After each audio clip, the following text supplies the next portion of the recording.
founder of Martial Arts in Motion, LLC, and Gator Tai Chi, teaching in season in Titusville, Florida. Otherwise, he's residing in Wisconsin. Today, we're happy to have Sifu Chris Burnett as our speaker. Chris is no stranger to the martial arts world. He is the founder of Green Dragon Tai Chi in Cleveland, Ohio. Chris is certified as a master level instructor by the American Tai Chi and Qigong Association and is trained in martial arts and wrestling since 1977. In 2013, he was able to dedicate his life to martial arts full-time. He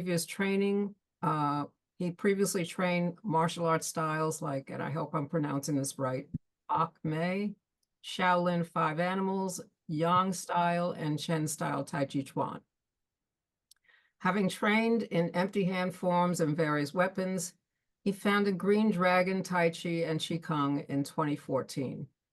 Chris has expanded his knowledge working with energy and became a student of medical Qigong and is now certified as a master clinical Qigong, master of clinical Qigong. Sorry about that. Recently, Sifu Chris embarked on another journey, learning BJJ. So right now, I'm going to turn this over to you, Chris, so you can expand on your experience here. I'm going to pass the mic to Dan. Medical Qigong. For a person that knows nothing about medical Qigong, what could you share with our audience here in regard to that? Yeah, so a big part of it is, some people might think of it as woo-woo, or it's kind of hard to believe if you haven't experienced it. But a big part of it is actually no touch, where you can actually scan a person's body field and kind of feel what's going on, where there's blockages. You can feel where there's deficiencies, things that may need to be removed so they can have a smoother chi flow.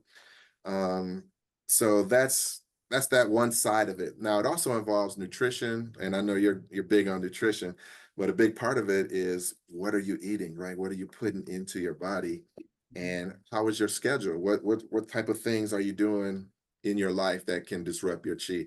So basically, it's about resolving any, I would say, blockages in terms of not only energetically, but things in your life that would affect you in an adverse way. So looking at your sleep schedule, looking at, I already mentioned, the nutrition, looking at the people you keep, right? So the energy around you, what are you absorbing? So when we think about consuming things, a lot of times we think about food, but you also consume when you watch things, the company you keep, the things around you. So just being aware of everything that's affecting your system as a whole. So that, going back to holistic, the word holistic, right?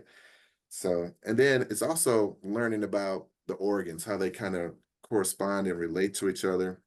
We find that the organs have the function that they do when we think about Western medicine, but in Chinese medicine, they also have a little bit extra depth to it. Like, they can store different emotions, and each organ has the propensity to store a different one than the other ones. And then, when you have traumas, they can be trapped in the body, things like that. So it's also a mental component too, of learning what traumas you have based on how things are feeling, getting you to dive deep and say, okay, why is this stuck in my liver? What type of anger am I holding? What is it?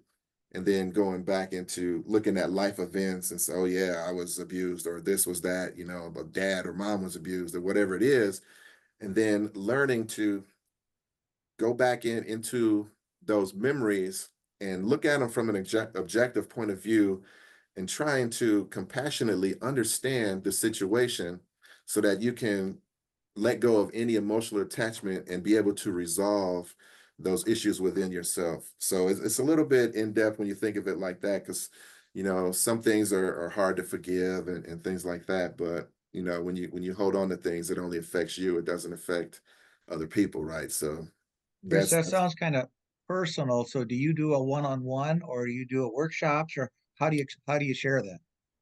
Mostly it's one-on-one. So if it's one-on-one, then I teach people about good breathing, good posture, Wu-Ji posture, things like that. And then I would talk to them about their lifestyle. We would take notes. We would look into, maybe changing depends on what they come to you for. Sometimes people come to you for energetic cleansing, or sometimes people come because they have blockages or their shoulder hurts or whatever it is. There's, ligaments, whatever it could be. And then we get to the bottom of that by researching. So it is personal in those aspects. And then we would, put the person on the table, what we call flat palm scanning the energetic field, and then seeing we can clear and energize. And then, keeping in touch with the person. How do they feel the next day? How do they feel as the energy works its way through their system? Things like that. When it's a group, I teach them things like grounding. How do you ground? How do you stay centered? Same thing, starting with the breathing, show them maybe some good Qigong techniques that they can take care of themselves. So, and that's another thing too. When I'm treating a person one-on-one, I don't want to always treat that person.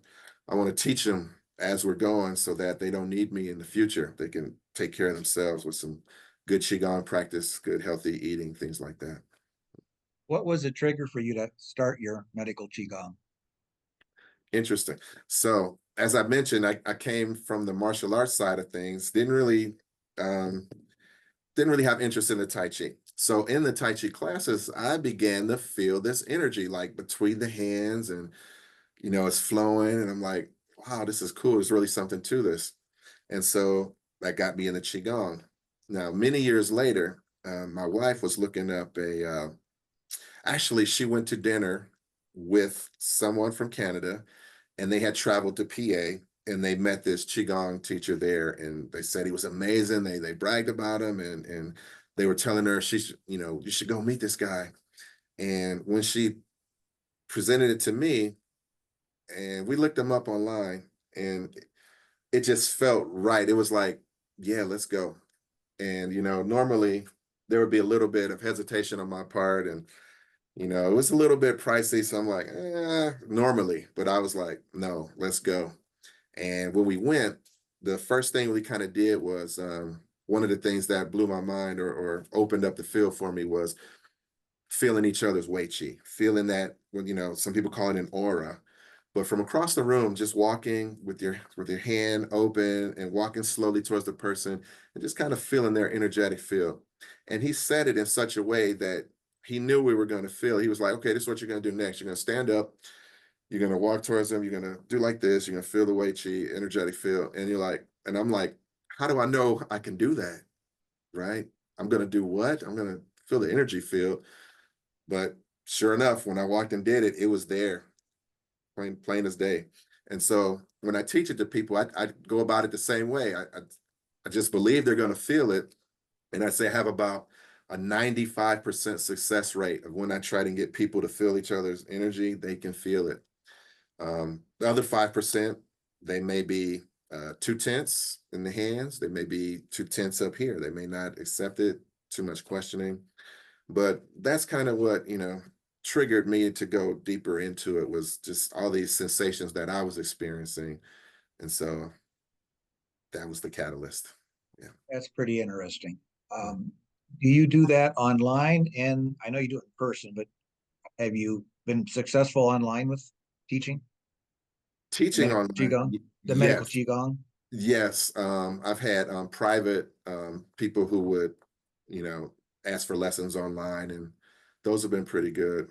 Yeah, I would have them maybe get a partner, or just teach them like I would in a workshop. Just teach them the breathing, the proper standing, the certain Qigong exercises, grounding, clearing, all those things.